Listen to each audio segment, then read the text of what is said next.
자, 이제 정한 시간이 되어서 부활주일 오전 예배 하나님 앞에 드리겠습니다. 다 함께 기도하겠습니다.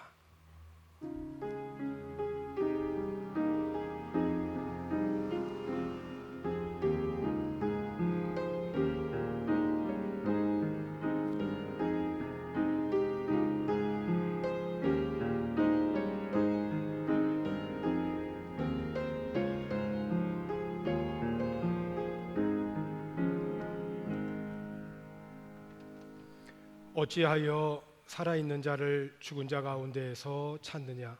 여기 계시지 않고 살아나셨느니라. 갈릴리에 계실 때에 너희에게 어떻게 말씀하셨는지를 기억하라. 이르시기를 인자가 죄인의 손에 넘겨져 십자가에 못 박히고 제3일에 다시 살아나야 하리라 하셨느니라. 아멘. 할렐루야. 십자가를 지시고 죽으셨으나 사망 권세를 깨뜨리시고 부활하신 주님, 찬양과 경배를 받으시옵소서. 부활의 첫 열매가 되셔서 무덤 문을 여시고 절망과 어두움을 몰아내신 것과 같이 오늘 저희들의 마음의 문도 열어주셔서 생명과 능력과 소망이 충만하게 하옵소서. 마리아에게 보이시고 사도들에게 보이시고 바울에게 보이시고 성도들에게 보이신 주님, 오늘 예배하는 각 처소에 우리에게 부활하신 영광의 몸을 보여주사 기쁨과 찬송이 충만하게 하옵소서. 예수님의 이름으로 기원하옵나이다. 아멘. 다 함께 찬송 165장을 부르겠습니다.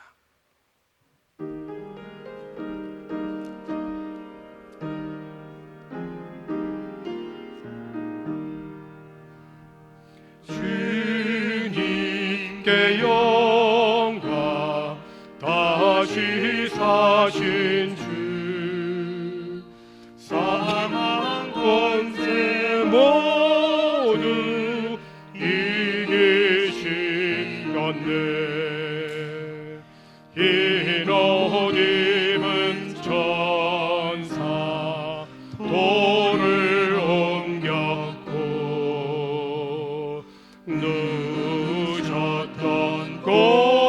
곳은 비어 있었네.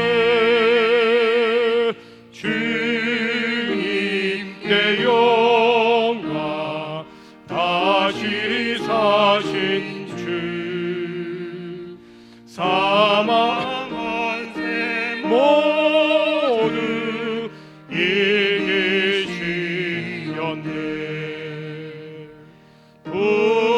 부활의 주님 나타나시사 두려움과 의심 물리치셨네. 주의 교회 기뻐 찬송하여라.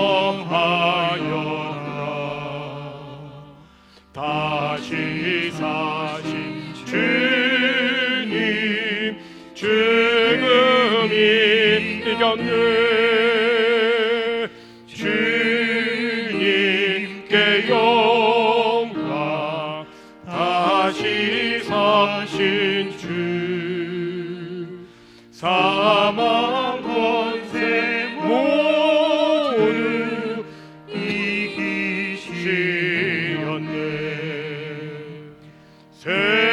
생명의 임금 영광의 주님, 주님 없는 삶은 어떨 뿐이라. 주의 사랑으로 세상 이기고 요단 건너 본향 가게 하소서.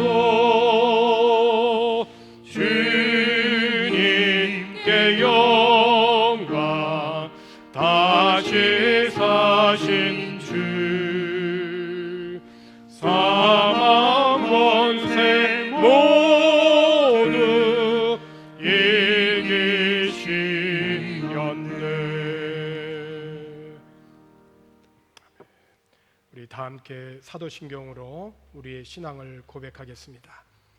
나는 전능하신 아버지 하나님 천지의 창조주를 믿습니다. 나는 그의 유일하신 아들 우리 주 예수 그리스도를 믿습니다.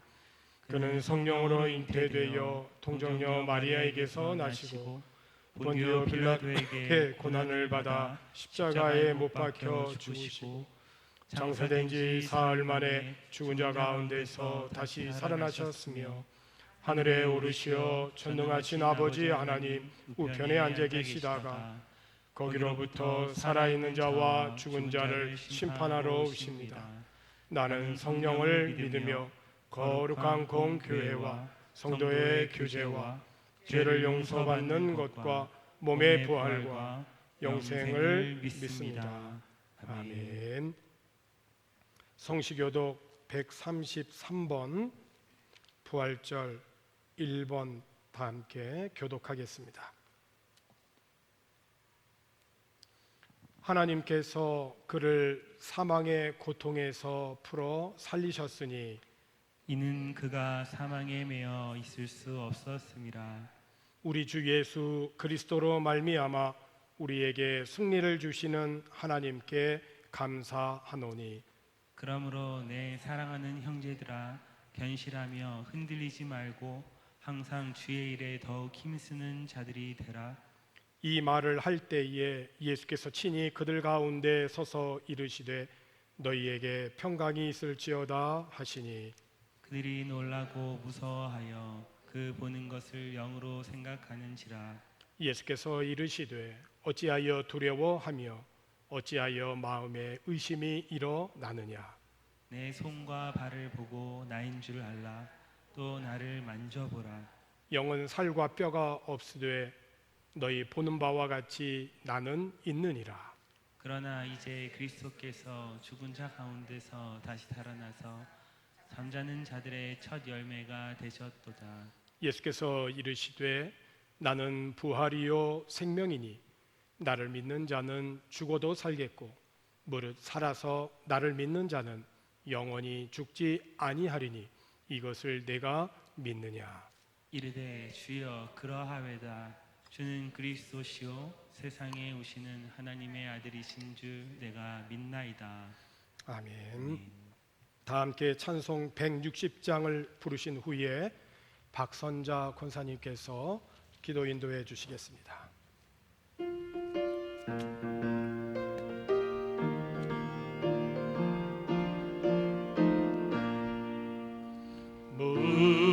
무덤에 머물러 예수 내 구주 새벽에 가렸네 예수 내 주 원수를 다 이기고 무덤에서 살아나셨네 어둠을 이기시고 나와서 성도와 함께 길이 다스리시네 사셨네 예수 다시 사셨네 헛되이 지키네 예수 내 구주 헛되이 봉하네 예수 내 주 원수를 다 이기고 무덤에서 살아나셨네 어둠을 이기시고 나와서 성도와 함께 길이 다스리시네 사셨네 예수 다시 사셨네 거기 못 가두네 예수 내 구주 우리를 살리네 예수 내 주 원수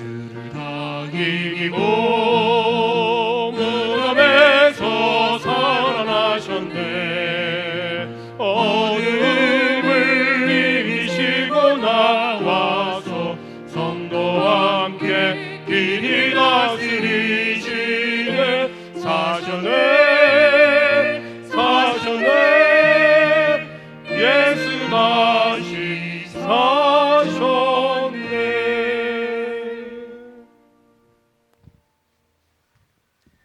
사망 권세를 물리치시고 부활하신 주님을 찬양합니다. 영원히 죽을 수밖에 없었던 저희들을 구원하시기 위하여 오신 주님, 부활의 첫 열매가 되사 우리의 죄와 허물과 인생의 모든 문제를 해결하시고 기쁨과 소망을 갖고 살 수 있도록 하신 하나님 아버지, 감사와 찬양과 영광을 올려드립니다. 어려움을 만날 때마다 하나님의 뜻을 찾지 아니하고 다른 방법으로 구한 것을 고백합니다. 부정적 생각으로 불평했던 마음이 있음을 회개합니다. 코로나19로 인해 온 세계가 공포로 소용돌이치고 있습니다. 급속도로 확산되어 불안에 사로잡혀 있습니다. 여호와는 나의 피난처여 화가 내게 미치지 못하리라 말씀하신 하나님 아버지, 불안과 공포 속에 우리들을 지켜주시고 방역당국과 의료진, 섬기는 모든 이들의 건강을 지켜주시고 복을 주시옵소서. 하나님 아버지, 우리를 불쌍히 여기시고 감염으로 고통 중에 계신 분들 깨끗이 치유되게 해 주시옵소서. 이 시간 온라인으로 예배하는 성도들 은혜 주시어 예배하는 모습을 통해 부활의 주님이 높여지게 하옵소서. 부활의 복된 소식을 전하실 한철중 목사님께 성령께서 친히 붙드시고 말씀을 통하여 우리의 심령이 부활의 주님만 남게 하시고 십자가의 능력으로 세상을 향해 나아가도록 힘을 주시옵소서. 노년을 이곳에서 보내시는 부모님, 학생들, 자녀를 위해 기도하시는 한국의 부모님, 경제적으로 어려움을 겪는 사업장, 말씀과 기도로 잘 이길 수 있도록 믿음을 주시옵소서.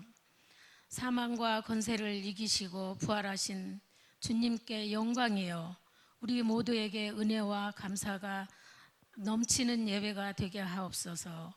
부활하시고 다시 오실 예수 그리스도의 이름으로 기도드립니다.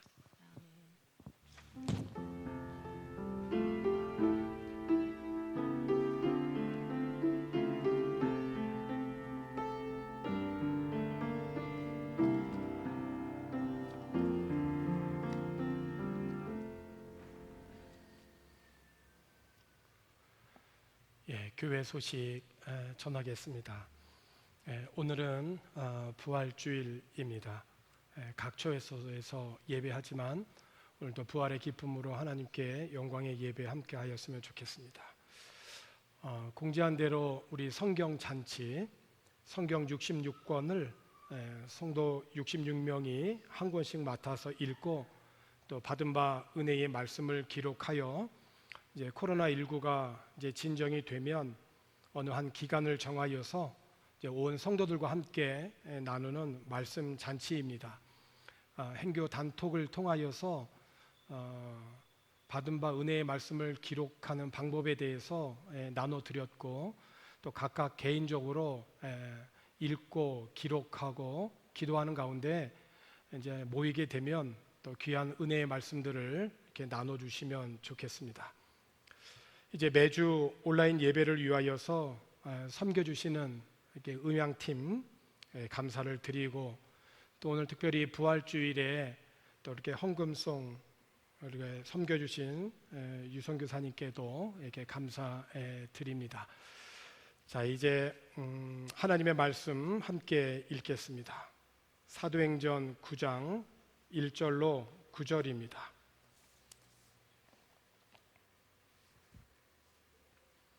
사도행전 9장 1절로 9절 한 절씩 교독하고 9절은 같이 읽겠습니다. 사울이 주의 제자들에 대하여 여전히 위협과 살기가 등등하여 대제사장에게 가서 다메섹 여러 회당에 가져갈 공문을 정하니 이는 만일 그 도를 따르는 사람을 만나면 남녀를 막론하고 결박하여 예루살렘으로 잡아오려 함이라. 사울이 길을 가다가 다메섹에 가까이 이르더니 호련히 하늘로부터 빛이 그를 둘러 비추는지라. 땅에 엎드려져 들음에 소리가 있어 이르시되 사울아 사울아 내가 어찌하여 나를 박해하느냐 하시거늘 대답하되 주여 누구시니이까? 이르시되 나는 내가 박해하는 예수라. 너는 일어나 시내로 들어가라 내가 항할 것을 내게 이를 자가 있느니라 하시니 걸어가던 사람들은 소리만 듣고 아무도 보지 못하여 말을 못하고 서 있더라. 사울이 땅에서 일어나 눈을 떴으나 아무것도 보지 못하고 사람의 손에 끌려 다메섹으로 들어가서 사흘 동안 보지 못하고 먹지도 마시지도 아니하니라. 아멘. 루손 섬의 이 락다운이 본래 오늘까지였고 내일부터는 이렇게 조심하면서 일상의 삶으로 이렇게 다시 돌아간다는 기대를 안고 있었는데 오늘 우리들의 이 상황이 아직 안심할 단계가 아니어서 4월 30일까지 연장이 되어 적어도 4월 마지막 주일까지는 온라인으로 이렇게 예배를 해야 되는 그런 상황입니다. 이럴 때 우리가 자칫 지치기 쉽지만은 락다운이 해제될 때까지 우리 방심하지 말고 지켜야 할 법과 개인의 위생을 철저하게 지켜서 이 어려움을 잘 극복해 나가시면 좋겠습니다. 특히 우리들이 외출 시에는 마스크를 써야만 하는데 이를 통하여서 우리들이 지금까지 입으로 했던 이 모든 말들을 돌아보면서 마치 은쟁반의 금사가와 같이 우리들의 언어 생활이 경우에 합당한 말을 할 수 있도록 하나님의 말씀에 평소보다 조금 더 집중하는 그러한 시간을 갖기를 권합니다. 우리들이 하는 말이 마음에서 비롯된 것이기 때문에 우리들의 이 마음에 하나님의 말씀으로 치울 수 있는 그런 복된 기간이 되어지기를 권합니다. 어떤 교우는 이번 자가 격리 기간에 요한복음을 이제 영어로 읽고 요한복음 21장 전체를 영어로 암송하는 훈련을 하고 있다고 합니다. 50 후반에 이 훈련이 처음에는 쉽지 않았는데 2장을 다 암송하고 나서는 말씀이 주는 은혜에 기쁨과 감사로 하루하루를 지내고 있다고 합니다. 모든 습관도 약 한 3주 정도면 몸에 배인다고 하잖아요. 앞으로 락다운이 해제되기까지 약 3주 정도 남아 있습니다. 우리들의 인생에 있어서 좋은 습관을 훈련할 수 있는 그런 기관이 되었으면 참 좋겠습니다. 자, 오늘 부활주일입니다. 각자의 처소에서 옆에 분과 이렇게 한번 인사해 보십시다. 네 번의 인사를 해볼 텐데 복음서에서 예수님의 부활을 처음으로 전한 자들의 인사입니다. 먼저 마태복음에서 예수님의 부활을 가장 먼저 전한 자는 무덤에 있던 천사들이 이른 새벽 무덤을 찾아왔던 여인들에게 했던 인사입니다. 마태복음 28장 6절의 말씀이죠. 그가 여기 계시지 않고 그가 말씀하시던 대로 살아나셨느니라. 와서 그가 누우셨던 것을 보라. 좀 길지만 옆에 분과 한번 인사해 보겠습니다. 그가 여기 계시지 않고 그가 말씀하시던 대로 살아나셨습니다. 그가 말씀하시던 대로 살아나셨습니다. 이거 지금 우리가 좀 길기도 하고 좀 웃으면서 할 수도 있는 그런 인사일 수도 있지만 처음에 이 이야기를 전화했을 때 이 말을 들었던 사람들은 어떤 심정이었겠어요? 정말 믿기 어려운 일이잖아요. 자, 두 번째 같은 인사인데 마가복음 16장 6절이죠. 청년이 이르되 놀라지 말라 너희가 십자가에 못 박히신 나사렛 예수를 찾는구나. 그가 살아나셨고 그가 여기 계시지 아니하니라. 보라 그를 두었던 곳이니라. 아주 길죠. 줄여서 인사해 보겠습니다. 그가 살아나셨습니다. 네. 자, 세 번째 동일한 인사입니다. 누가복음 24장 5절과 6절입니다. 여자들이 두려워 얼굴을 땅에 대니 두 사람이 이르되 어찌하여 살아있는 자를 죽은 자 가운데서 찾느냐. 6절 여기 계시지 않고 살아나셨느니라. 갈릴리에 계실 때에 너희에게 어떻게 말씀하셨는지를 기억하라. 이번에도 좀 길죠? 그러나 기억하면서 인사해 보십시다. 부활절은 예수님이 우리에게 하셨던 말씀을 기억하는 날이기도 해요. 예수님이 뭐라고 말씀하셨는지를 기억하는 날이죠. 자, 한번 인사해 보십시다. 어찌하여 살아있는 자를 죽은 자 가운데서 찾느냐. 여기 계시지 않고 살아나셨습니다. 나를 죽은 자 가운데서 찾느냐. 여기 계시지 않고 살아나셨습니다. 네, 길죠? 네. 마지막으로 요한복음 20장 18절입니다. 막달라 마리아가 가서 제자들에게 내가 주를 보았다 하고 또 주께서 자기에게 이렇게 말씀하셨다 이르니라. 자, 한번 인사하겠습니다. 정리해서 예수님이 부활하셨습니다. 내가 보았습니다. 네, 여러분, 예수님이 죽음에서 부활하신 것을 믿습니까?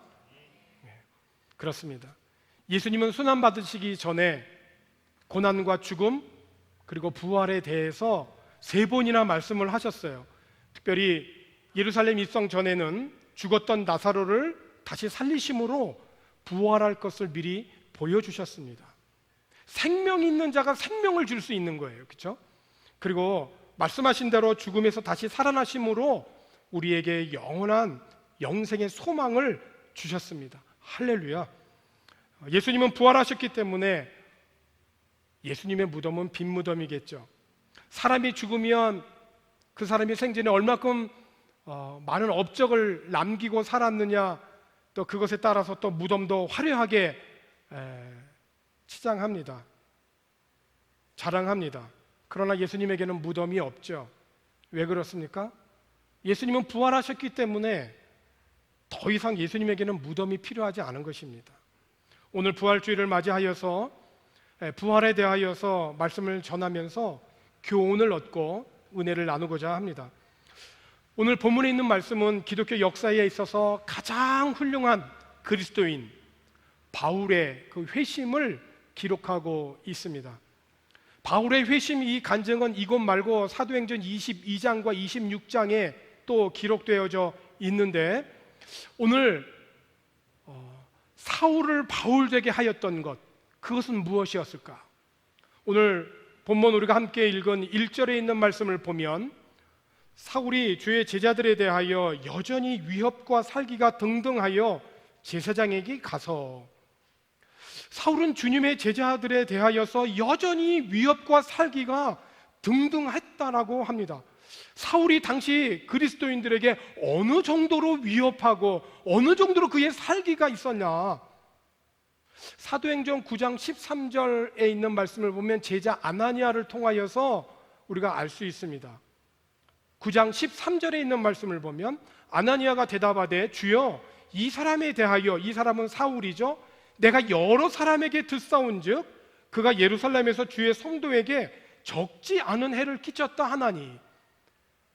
이 사람에 대해서는 한두 사람이 아닙니다. 여러 사람이 사울에 대하여서 말했는데 내가 그걸 듣고 있습니다. 그런데 예루살렘에서 주의 성도들에게 적지 않은 해를 끼친 자입니다. 대표적인 사건이 초대교회 집사님이신 스데반의 그 순교죠. 스데반이 순교할 때 맨 앞에 있었던 자가 사울입니다.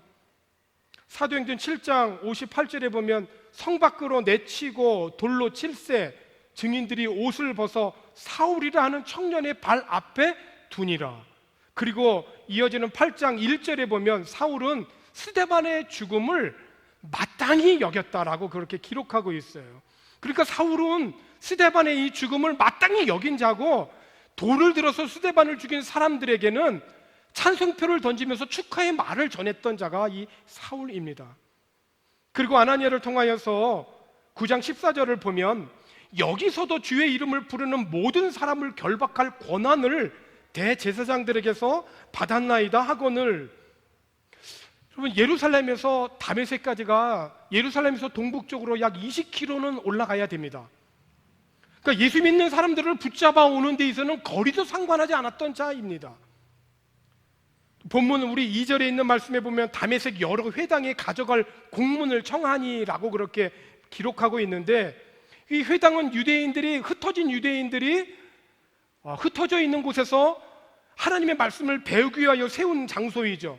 당시 다메섹에는 30-40개의 회당이 세워져 있었다고 해요. 그러니까 사울은 이 회당에 정식 공문을 전하면서 예수의 이름을 부르는 자들이 있다면 예루살렘으로 잡아가기 위한 공식적인 공문을 갖고 이 회당을 방문한 거거든요.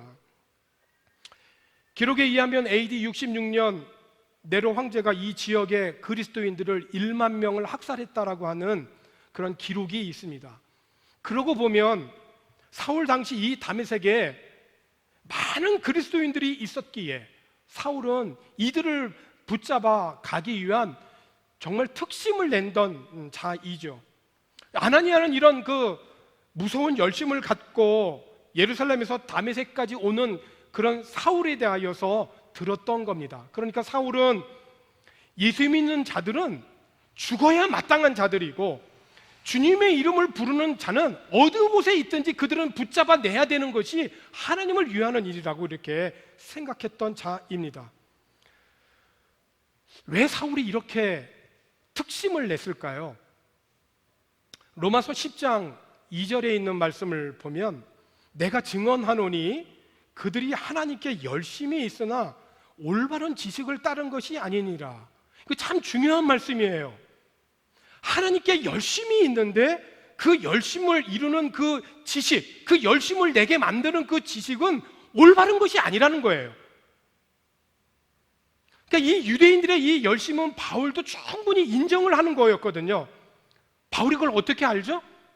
자기가 그렇게 했었던 거예요. 자기가 그렇게 해봤거든요. 자기가 그렇게 열심을 내본 사람이거든요.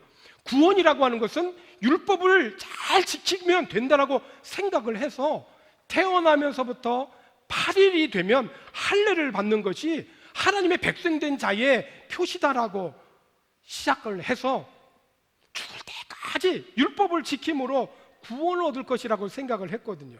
하지만 여러분, 구원은 우리의 의지와 상관없이 은혜로 받는 하나님의 선물입니다. 행위는 구원 이후에 그 베푸신 은혜에 감사하여서 성령을 통하여 내가 선한 일을 하는 자연스러운 삶의 열매인 것입니다. 그런데 당시 사울을 비롯하여서 유대인들은 이런 그 신성한 구원에 이르는 이 지식, 이 구원이 올바른 지식을 따른 것이 아니라 이어지는 3절에 보면 그 이유를 알 수 있는데, 그래서 2절과 3절 사이에는 본래 왜냐하면이라고 하는 단어가 들어 있었는데, 그들이 하나님께 열심히 있는데 올바른 지식을 따른 것이 아니다. 왜냐하면 3절에 하나님의 의를 모르고 자기의 의를 세우려고 힘써 하나님의 의에 복종치 아니하였느니라. 여기서 의는 하나님과의 그 관계하는 용어이죠. 구원을 이루는 하나님과의 이 관계는 믿음으로 이루어지는 것이지 나의 행위로, 나의 의로 구원을 얻을 수 있는 것이 아니라는 것이에요. 그래서 후에 바울은 자기의 열심이 아니라 하나님의 은혜로, 하나님이 주시는 열심으로 내가 일한다라고 고백을 해요. 고린도후서 11장 2절에 보면 내가 하나님의 열심으로 너희를 위하여 열심을 내노니, 오늘 우리들이 주님을 위하여서 일한다고 할 때에 어떤 열심으로 해야 할까요? 정말 우리가 기도하면서 봉사해야 할 일이죠.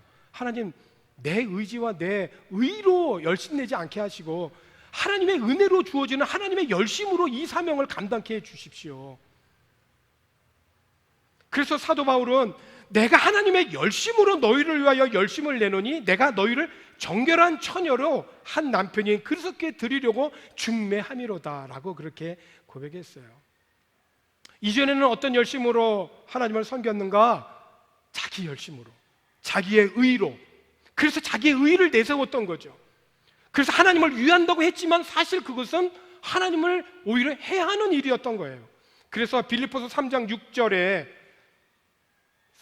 바울은 열심으로는 교회를 박해하고 율법의 의로는 흠이 없었던 자라고 자기를 고백했어요. 교회를 박해한 열심, 무슨 열심이죠? 나의 열심이었죠. 나의 의였죠.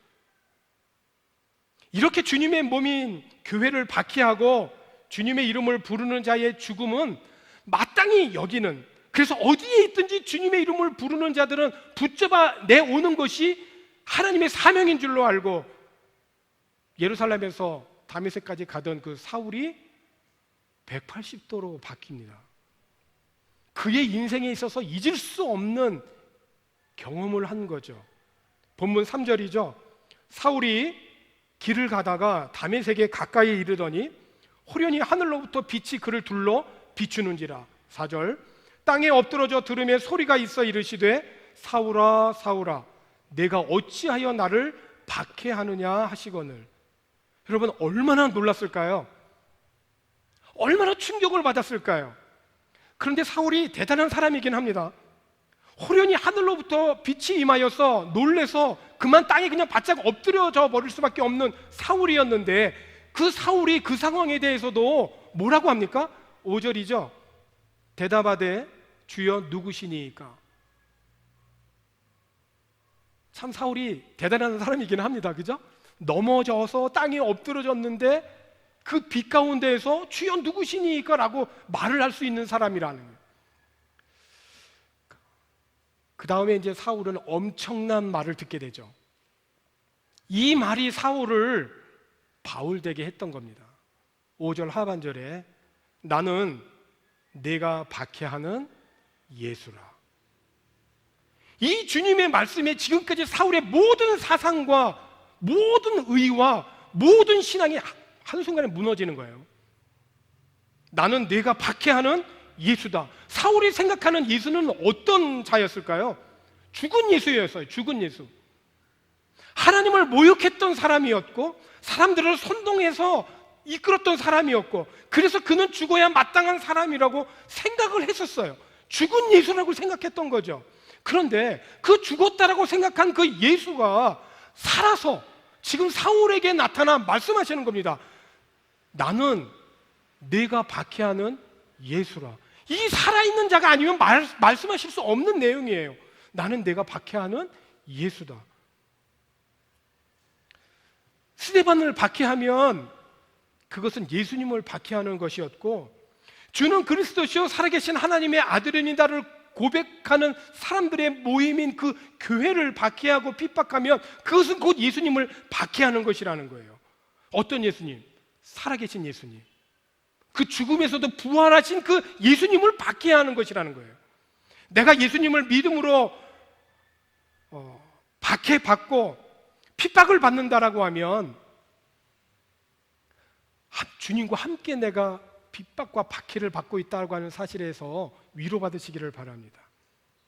내가 받기 이전에 주님이 먼저 받으신 거예요. 그러므로 교회의 핍박자요 회방자였던 이 사울이 사도 바울이 될 수 있었던 가장 큰 배경은 뭐냐면 예수님의 부활이라는 거죠. 그렇습니다. 그래서 교회의 역사는 이 땅에 오신 날을 가장 크게 기억하고 기념하는 성탄절과 아울러서 이에 못지않게 우리가 정말로 중요하게 여기고 또 중요하게 여기고 감사하고 감사하게 여겨 기억하고 지키는 절기가 바로 부활절인 거죠. 사울에게 있어서 예수님은 죽은 분이 아니라 죽음을 이기시고 부활하신 분이라고 하는 사실을 체험하였을 때에 그의 인생은 180도 바뀌었다는 거예요. 그래서 우리들의 인생의 모든 답은 지금도 살아계신 부활하신 예수님에게 있는 것입니다. 사울뿐만이 아니죠. 예수님의 수제자였던 그 베드로도 예수님의 이 부활에 대해서 어떻게 성령의 감동을 받아 기록으로 우리에게 남겼냐면 베드로전서 1장 3절에 있는 말씀을 보게 되면 이렇게 기록하고 있습니다. 우리 주 예수 그리스도의 아버지 하나님을 찬송하리로다. 왜 하나님을 찬송하죠? 계속 있습니다. 그의 많으신 긍휼대로 예수 그리스도를 죽은 자 가운데서 부활하게 하심으로 말미암아 그 다음에 이어지는 것이 뭡니까? 베드로가 볼 때 성령의 감동을 통하여 그가 깨달은 건 뭡니까? 부활을 통하여서 우리들에게 주어지는 것이 있다는 거예요. 그게 뭡니까? 우리를 거듭나게 하사 산 소망이 있게 하신다는 거예요. 거듭나게 하신다. 새롭게 태어나게 하신다는 거예요. 새로운 생명을 우리에게 주신다는 거예요. 그래서 영원한 소망을 준다는 거예요. 예수님의 부활로 말미암아 우리가 거듭나게 되고 예수님의 부활로 말미암아 우리들에게 산 소망이 생긴 것입니다. 메시지 성경은 이렇게 고백을 하면서 번역했습니다. 우리 안에 계시는 하나님은 얼마나 놀라운 분이신지요. 우리 주 예수의 아버지 하나님을 모신 우리는 얼마나 복된 사람들인지요. 예수께서 죽은 자들 가운데서 다시 살아나심으로 우리는 전혀 새로운 생명을 받았고 가장 중요한 삶의 목적을 얻게 되었습니다. 그렇죠. 가장 중요한 삶의 목적을 얻게 된 거예요. 왜? 새로운 생명을 받았거든요. 무엇을 통하여? 부활을 통하여. 죄는 결국 우리를 죽게 하는 것입니다. 그러나 예수님의 부활을 통하여 우리는 죽을 수밖에 없는 우리들의 인생에 있어서 전혀 새로운 생명을 부여받게 됩니다. 전적인 하나님의 은혜고 선물인 거죠. 사랑하는 성도 여러분, 천지는 없어져도 예수님의 죽음과 부활은 우리들의 삶의 기초이고 삶의 방법이고 목적인 것입니다. 없어질 수 없는 영원한 진리인 것입니다. 이 진리를 내 마음에 받아들이고 믿으면 지금 나는 구원받은 하나님의 백성으로 영원과 잇대어서 오늘을 살아가는 자인 것입니다. 부활이 얼마나 중요한지 사도 바울의 고백을 로마서 6장 6절과 7절, 8절, 9절에서 다시 한번 보십시다. 우리가 알거니와 우리의 옛사람이 예수와 함께 십자가에 못 박힌 것은 죄의 몸이 죽어 다시는 우리가 죄에게 종노릇하지 아니하려 함이니. 그렇죠. 예수님의 십자가의 죽음을 통해서 우리는 다시는 죄의 종노릇을 하지 않게 된 것입니다. 할렐루야. 7절에 이는 죽은 자가 죄에서 벗어나 의롭다 하심을 얻었습니다. 의롭다 하심을 얻을 수 있는 길은 예수 그리스도께서 우리 위하여 십자가에 피 흘려 돌아가신 그 구원의 길에 있는 거예요. 이를 믿을 때 우리가 의롭다 칭함을 받는 것입니다. 8절에 만일 우리가 그리스도와 함께 죽었으며 또 그와 함께 살 줄을 믿노니 이것에 대한 우리들이 교회 앞에서의 그 표가 뭡니까? 예수님의 죽음은 곧 나의 죽음이고 예수님의 부활은 곧 나의 부활이고 예수님과 내가 연합되고 예수님과 하나 되어진 이 믿음의 표시가 교회 앞에서 공적으로 하는 게 뭡니까? 그게 세례죠. 그래서 세례는 예수님과 연합되어지는 교회 공동체에서 함께 같이 우리가 누리게 되어질 수 있는 하나님의 은혜예요. 9절의 말씀 보니까 이는 그리스도께서 죽은 자 가운데서 살아나셨음에 다시 죽지 아니하시고 사망이 다시 그를 주장하지 못할 줄을 알미로라. 아멘. 부활하신 예수님을 만남으로 변화된 바울은 그의 생명 다하기까지 바로 이와 같은 부활의 복음을 전하면서 살았던 겁니다. 고린도전서 15장 14절로부터 19절까지 그리스도께서 만일 다시 살아나지 못하셨으면, 그리스도께서 만일 부활하지 못하셨으면, 가정하죠? 우리가 전파하는 것도 헛것이요 너희의 믿음도 헛것이며, 15절에 또 우리가 하나님의 거짓 증인으로 발견되리니 우리가 하나님이 그리스도를 다시 살리셨다고 증언하였습니다. 만일 죽은 자가 다시 살아나는 일이 없으면 하나님이 그리스도를 다시 살리지 아니하셨으리라. 만일 죽은 자가 다시 살아나는 일이 없으면 그리스도도 다시 살아나신 일이 없었을 터이요 그리스도께서 다시 살아나신 일이 없으면 너희의 믿음도 헛되고 너희가 여전히 어디 가운데 있다고 합니까? 죄 가운데 있다는 것이에요. 18절에 또한 그리스도 안에서 잠자는 자도 망하였으리라. 만일 그리스도 안에서 우리의 바라는 것이 다만 이 세상의 삶뿐이면 모든 사람 가운데서 우리가 더욱 불쌍한 자이리라.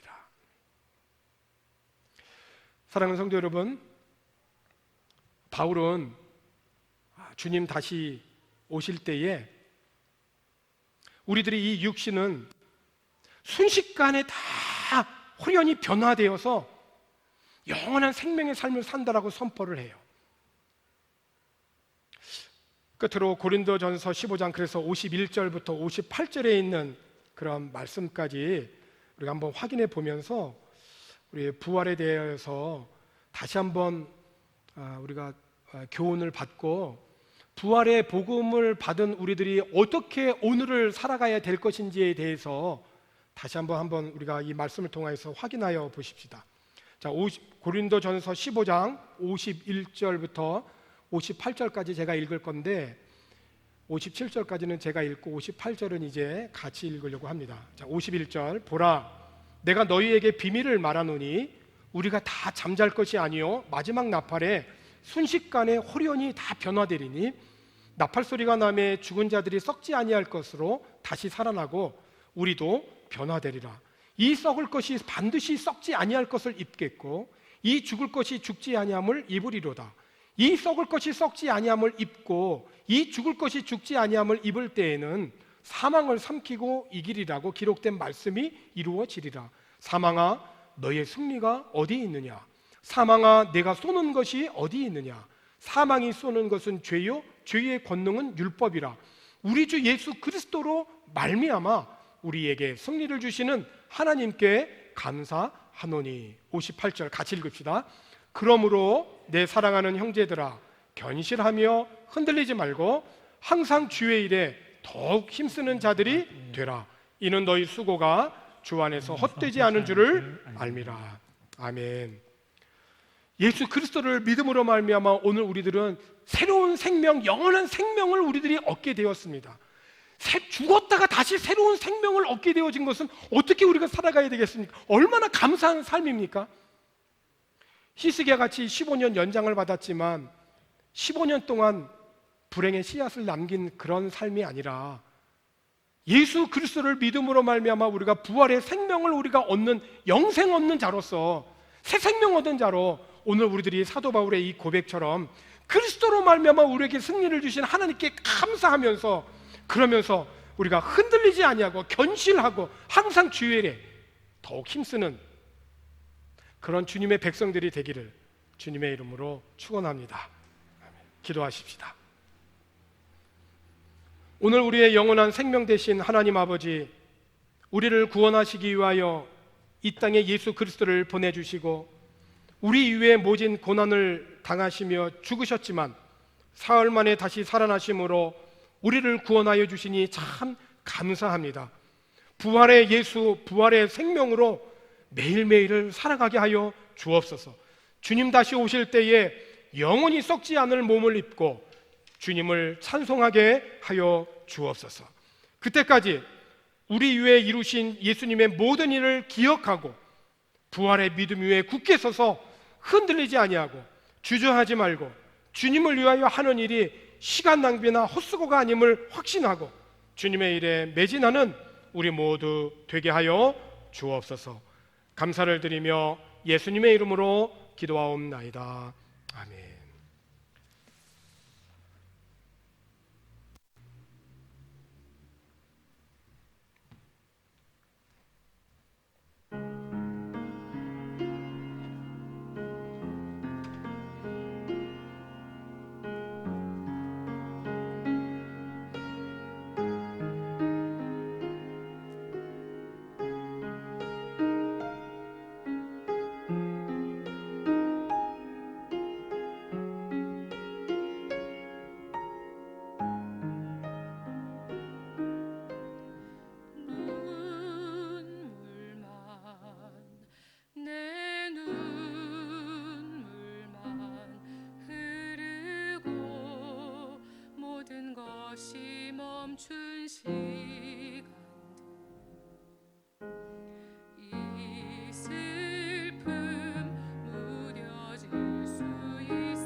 주님의 그 십자가가 있었기에 주님이 우리를 포기치 아니하시고 끝까지 사랑하여 주시는 그 한량없는 바다와 같은 그 하나님의 사랑이 있었기에 오늘 우리가 이렇게 하나님 앞에 예배하며 구원받은 백성으로 주님을 찬송하는 자리에 있는 줄로 믿습니다.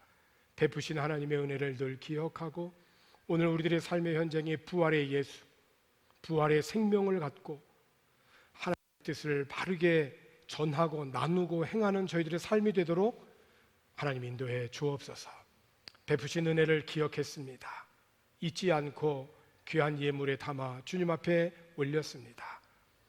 세우신 교회를 귀한 성도들의 헌신을 통하여 계속해서 세상 가운데 주님의 은혜와 복을 흘려보낼 수 있도록 인도하여 주시고 또 생업과 학업 가운데 주님이 함께하여 주셔서 지치지 않고 주어진 현실을 바르게 인식하고 인정하고 그러나 이 모든 것보다 크신 하나님의 은혜와 사랑을 믿음으로 어려움을 넉넉히 이겨나갈 수 있도록 하나님 역사하여 주시고 복을 내리워 주시옵소서. 주님 감사를 드리고 예수님의 이름으로 축복하고 기도하옵나이다. 아멘. 이제는 우리를 죄에서 구원하여 주신 예수 그리스도의 은혜와 하나님 아버지의 무한하신 사랑하심과 성령님의 감화, 감동, 교통케 하심이 고난의 십자가를 지시고 우리의 영원한 생명을 이루기 위하여 모진 고난을 다 이기시고 죽음에서 부활하셔서 우리에게 영원한 생명 주신 그 하나님의 은혜에 감사함으로 오늘 주어진 삶의 현장 속에서 부활의 예수, 부활 생명으로 믿음으로 살아 승리하기를 소망하며 세상 가운데에서 하나님의 영광을 드러내기를 원하는 사랑하는 모든 성도들의 삶 위에 이제로부터 영원토록 함께하옵시기를 간절히 축원하옵나이다.